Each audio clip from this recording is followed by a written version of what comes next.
తిరుమలలో వైభవంగా శ్రీ పద్మావతి పరిణయోత్సవాలు ప్రారంభం. తిరుమలలోని నారాయణగిరి ఉద్యానవనాల్లో వివిధ సువాసనలు వెదజల్లే రంగురంగుల పుష్పాలతో భూలోక వైకుంఠాన్ని తలపించే రీతిలో అలంకరించిన మండపంలో శుక్రవారం శ్రీ పద్మావతి పరిణయోత్సవాలు శోభాయమానంగా ప్రారంభమయ్యాయి. మే 19వ తేదీ వరకు ఈ ఉత్సవాలు జరగనున్నాయి.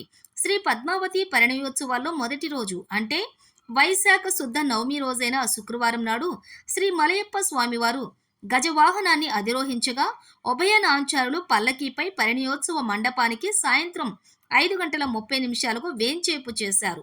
శోభాయమానంగా తీర్చిదిద్దిన పెండ్లి మండపంలో నిత్య నూతన వధువులైన శ్రీ స్వామివారికి అమ్మవార్లకు ఎదుర్కోలు, పూలదండలు మార్చుకోవటం, పూలబంతులాట, నూతన వస్త్ర సమర్పణ కోలాహలంగా జరిగాయి.